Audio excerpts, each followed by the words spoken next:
আসসালামু আলাইকুম, কেমন আছেন আপনারা সবাই? আশা করি সবাই অনেক অনেক অনেক বেশি ভালো আছেন। আপনাদের দোয়া এবং আল্লাহ তাআলার অশেষ রহমতে আমরা অনেক বেশি ভালো আছি। আজকে আমার আম্মু হঠাৎ ভাবলো যে আমাদের কিছু স্পেশাল তৈরি করে খাওয়াবে। তো স্পেশালটা আসলে কি? তো ঘরে ছিল কিছু মুরগির রান, সেগুলোই আম্মু স্পেশালিভাবে তৈরি করবে আমাদের জন্য। কারণ আজকে আমাদের রান্না রাতে করা হয়নি, কারণ এই স্পেশাল খাবারটা আমাদের জন্য তৈরি করবে। এই জন্য কতবার স্পেশাল বলে ফেললাম, তার মানে বুঝতেই পারছেন এটা কতটা স্পেশাল। এটাকে আসলে আমার আম্মুর নাম দিয়েছে চিকেন কেএফসি। পুরোপুরিভাবে সেই ভঙ্গিটাই তৈরি না হলেও এটার স্বাদও কিন্তু চিকেন কেএফসি অথবা কেএফসি চিকেনের থেকে কম না। এটা আপনি ঘরে নির্দ্বিধায় নির্ভেজালে নিজেই তৈরি করে নিতে পারেন। তার জন্য আপনাকে ইসরায়েলকে সাপোর্টও করা লাগবে না। যাই হোক, এর জন্য আমরা মুরগির রানগুলো ভালোভাবে ধুয়ে নিয়েছি এবং আলুগুলো ভালোভাবে কুচি করে নিয়েছি।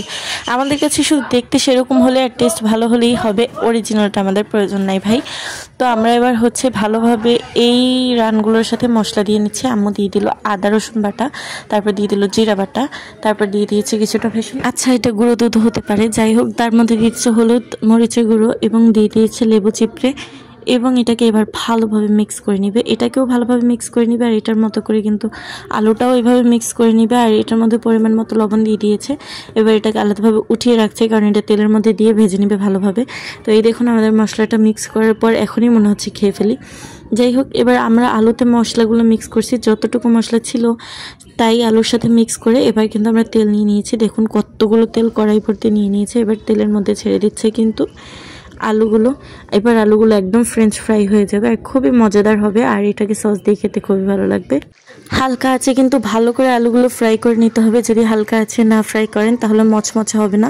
তো আমরা অনেকক্ষণ বসে হালকা আছে আলুগুলো কিন্তু ফ্রাই করে নিয়েছি। এবার যখন এটার পুরোপুরি কালার চলে আসবে, লাল লাল হয়ে যাবে, তখন আমরা এটাকে উঠিয়ে ফেলবো। এরপর আমরা আমাদের চিকেনগুলো দিয়ে দেবো তেলের মধ্যে। আর এটা মেইন মজাদার ডিশ। যাই হোক, চিকেনগুলোতে কিন্তু মশলা মেখে দিয়ে দিয়েছে। মশলা মেখে আগেই ম্যারিনেট করে রেখেছিল, যা আপনারা দেখতেই পেয়েছেন।